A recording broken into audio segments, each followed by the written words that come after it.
Good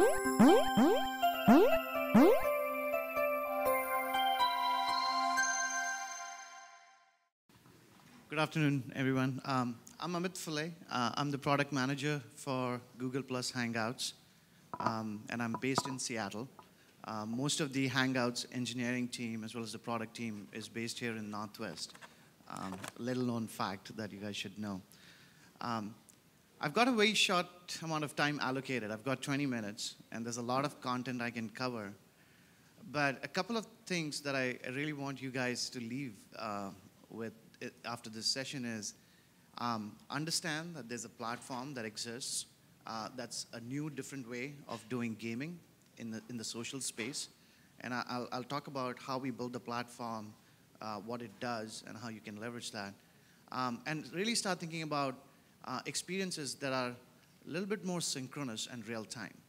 One of the things in casual gaming we've seen is most of the games that are being built are, free to play, but they mostly happen asynchronously. So you come in to your farm, water the thing, and then you leave, and then you wait, come back next day, do the same things. So it's not really social. And what we're trying to do here is kind of change the paradigm a little bit, and I want to show you and talk to you about that.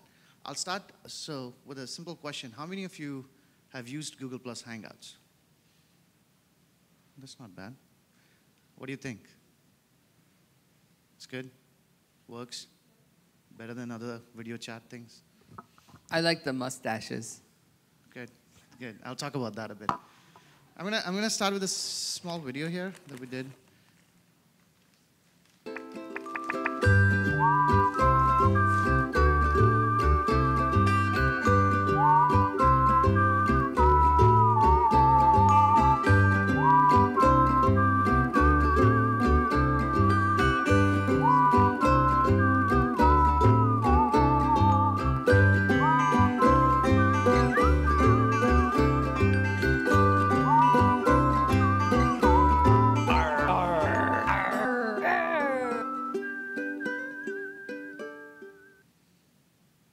And now I'll get to my presentation here.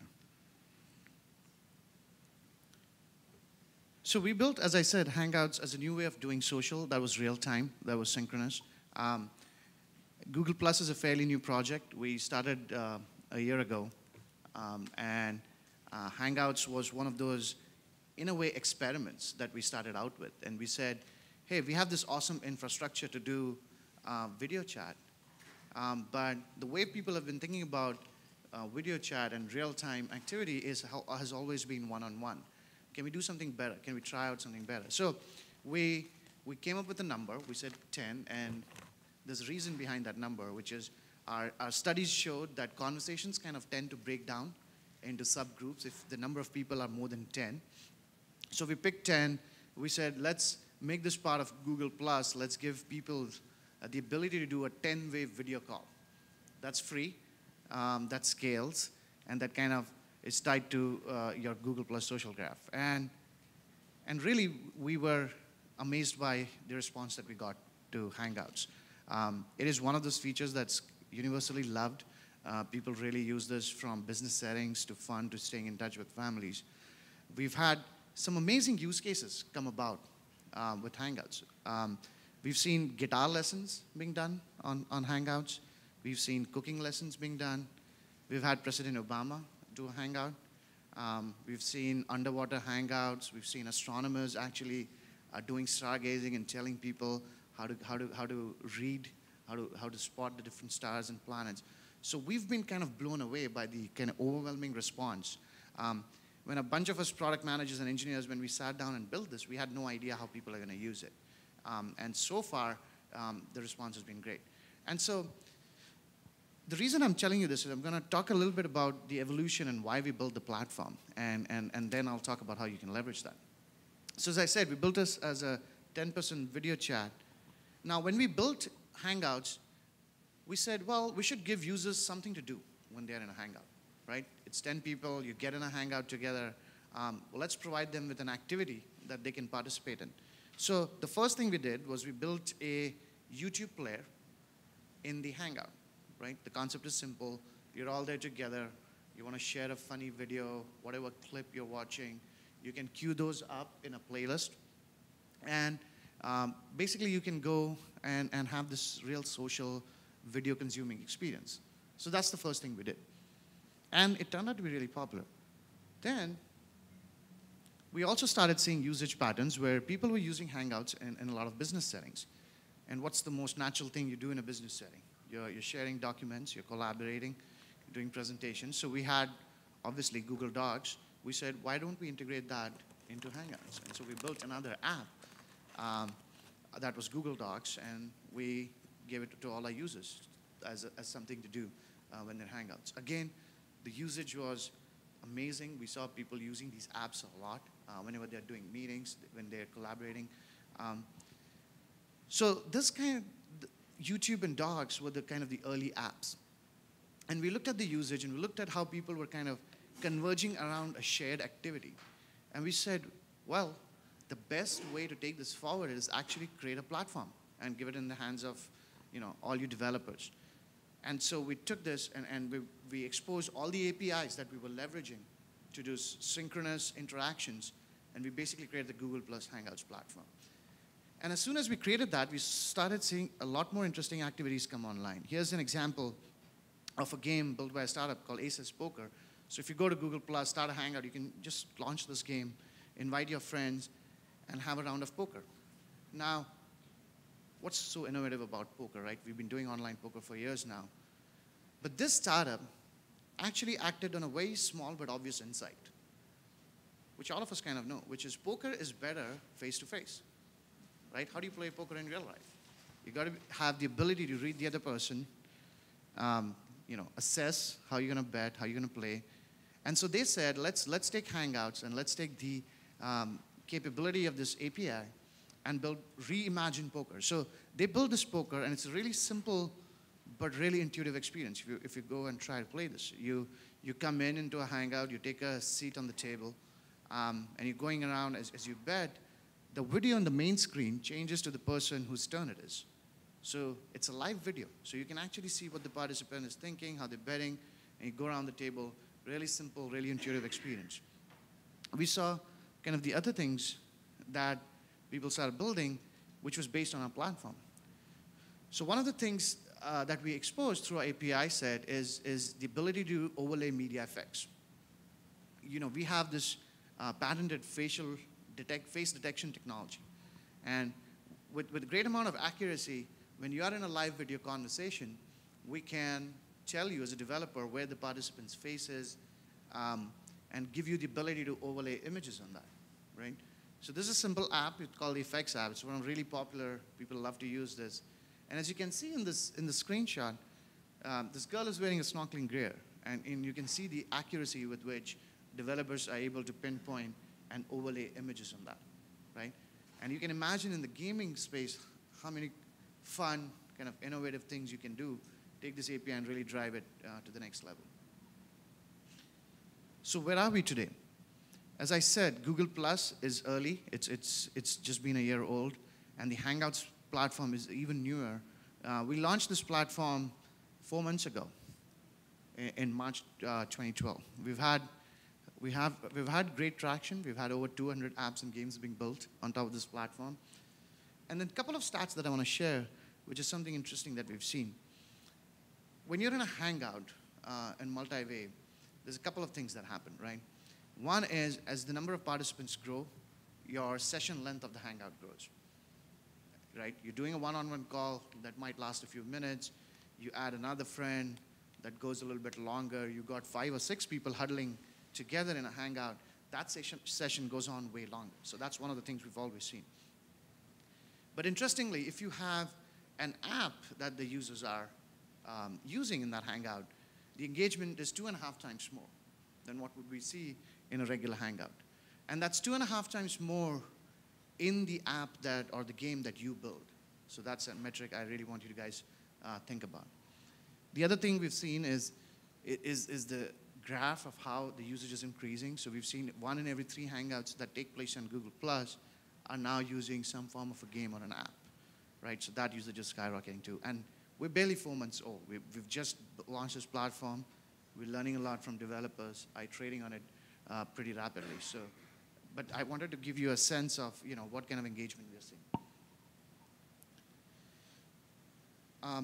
If you're a developer, you want to build a game, there's 3 ways you can think about how to use this platform. The first is obviously you can build a game that people can use within Hangouts, right? So you, as a user, you start a Hangout.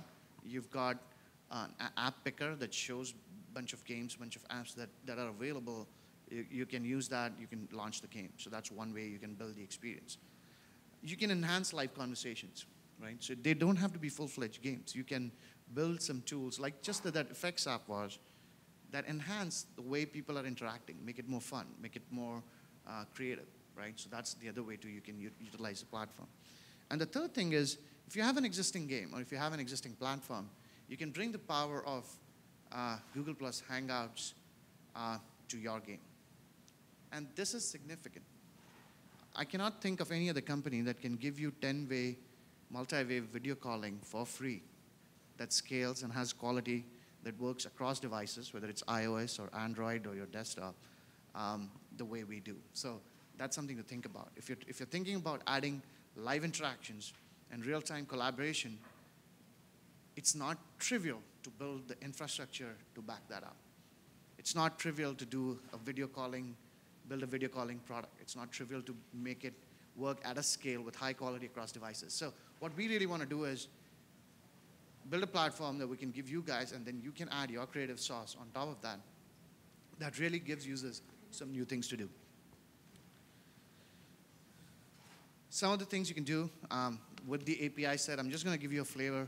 I mean, I can talk for hours here about all the things, but I just want to, in the 20 minutes, give you a glimpse, give you a sense of what's possible with Hangout. With the API, you can show who's playing. You've got the profile information of every participant who comes in. You can figure out what the public profile is. You can show who's playing, who's doing what. You can watch while someone draws. It sounds easy, right? 3 of us are in a Hangout, and all of us are doing a doodle. This is a doodle app built by a startup in San Francisco called Scoot and Doodle, and it's been really popular. And people use it for all sorts of ways. They hang out with their families, doodling together. If you had anybody, young kid, and you're trying to do a phone call or a video call with them, you know how challenging it is to hold and grab their attention? It's extremely difficult, right? They'll say hello and they'll run off. But if you have some activity to do with them, a game, draw something together, you actually have an opportunity to capture their attention. So this particular app, it's a simple whiteboard. Everybody comes in, you get a pen of a different color, you can choose from various colors, and you can doodle together. And users have been putting this app to lots of creative uses. I've seen people do flowcharts on this. I've seen people use Pictionary. They play Pictionary using this app. Do doodling together with the family. So all of this capability is possible due to the API that we expose. Now, as I said, it sounds simple. Multiple people are in a Hangout. They are all drawing something. And it's actually getting synchronized in real time, right? That's what the platform brings, which is we have a 10-way, multi-way video session, and we are all keeping the state same across the sessions, no matter which device you're on. So that's kind of the beauty of the real-time platform that we've built. You can use your face as a controller. I talked about our face detection abilities. You can move about. We can figure out where your eyes are, where your face is. And you can use that in your gaming applications in any number of ways. What are the building blocks? Now again, I'm good, thanks. I'm not going to go very technical into this. This is only one slide I'll have. If you are a developer, or if you want developers from your company to take a look at what this platform really means, all of our documentation is available online. There's a talk I did at Google I/O in Moscone a month ago, and we covered the mechanics of building these apps. So you can go to YouTube and take a look at that. But in essence, it's really simple, right? So you get all the functionality of this platform by including a Hangout.js. It's a JavaScript It's a completely web-based technology. And you have your own code that gets hosted in the Hangout. The way it works is the main canvas of the Hangout is an iframe. And you get to own that iframe as an app developer. And so imagine your game in a Hangout. With an iframe, you can pretty much do anything you want that you would do on your own web app, in your own website site. So you get to host that. We take care of all the synchronization, all the audio, video, getting people in, the authentication, exposing the media effects. That's all the stuff that we take care of. You get the canvas and you can build whatever experience that you want in that. So I'm going to switch to some insights that we've learned. And I know some of you probably are either very new, it's the first time you're hearing about Hangouts as a platform, maybe you've had a chance to dabble with this. Whatever the case might be, I don't want to lose the opportunity to leave you with some insights that we've gotten from working with a bunch of developers in the last 4 months. And as you look at Hangouts and as you start thinking about a new synchronous way of doing social gaming, these are some of the things that might come handy. I mean, this is obvious, put people first. But I'll tell you the reason why I emphasize this. You know, think of a canvas, think of a whiteboard that you have, and anywhere from 2 to 10 people are actually using that simultaneously. Let's say you're drawing something or you're playing some game. You have more than one participant, right, who's acting on the same canvas. Now, it's very important in this kind of a multi-way session that you identify who's doing what. And if you use some of our apps, you'll see how creatively developers have kind of built ways to indicate that. So in the doodling app, everybody gets a different color. When you start drawing, it annotates the name of the participant who's doing certain activity. You can think of that same in your game. If there's a board, if it's a board game or whatever the genre is, and if you're doing things together, you want to make sure you identify people who are taking actions on that common shared canvas. So that's important. That's an insight that we learned. Social is about being together. Sounds cliched, but let's take a look at how social gaming works today. How many times do you play a game at the same time with your friend, family, whoever, right? I have some different terms for the way social gaming works today, but I'm not gonna, those might not be very positive. But what I'm gonna talk about is let's try and rethink how experiences are built that need to be social, right? When you connect with someone, when you're at the same place, same time, when you're doing a shared activity, that's a lot more powerful than doing this asynchronous, rote, click, click, go, log in again, check what's going on kind of gaming that we've all seen. That's not innovative, right? Our users are ready and hungry for different kind of social experiences. So let's think about those and let's build those. Playing alongside friends can be fun too. You know, when multiple people are in a Hangout, think about how do you group them? How do you form teams? How do you have one-on-one? Then doing this game, they took their 8-ball pool and built it for Hangouts. And it's really fun because you can get in a Hangout and you can challenge whoever you want to a round of pool. And you get to play with them. And whoever wins gets to play with the next person. And, you know, they've taken a 2-person or 4-person game, built it for Hangouts in such a fashion that you can actually group people together and have them play against each other.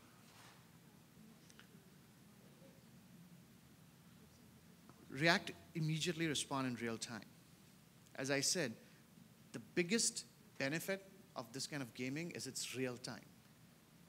If there is a lag between an action that user has taken and the amount of time it takes to reflect that action on other people's screen, you're going to lose your users. So we have APIs. We take care of all the throttling, latency with the vast infrastructure Google has built. And, you know, build those games in such a fashion that you're keeping that synchronous kind of action always in your mind when you program.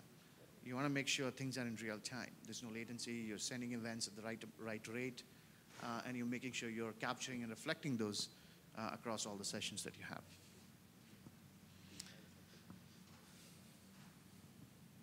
Again, I'm coming to the kind of the end of the presentation. There's a lot more of this stuff I can cover in detail, but hopefully it gives you a sense of what platform we've built.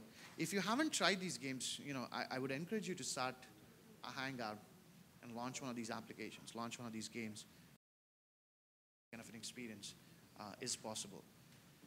This, we believe, is a new way of doing social, right? It's multi-way, it's synchronous, and it's really a way to connect face-to-face. Here's some resources. Again, you can go to Google and find out about all these things, but easy links here. Talks about all of our developer platform, how to promote your app, how to promote your game, and how you can use Hangouts. With that, I think I'll leave some time for questions. Sure. Do you have the ability to restrict people's information coming from the shared app? In other words, you may have different personalized views of what's going on, so maybe you can give them a little bit of a sense of like, suspense, something like that. So there's some things you can do. So for example, you can have all of these apps be consumed. Like you can have your own identity system in that iframe. So let's say it's a game, and you log in as a user. Everybody logs in with their particular account. There's a personalized view there, right? And which is separate from a shared view.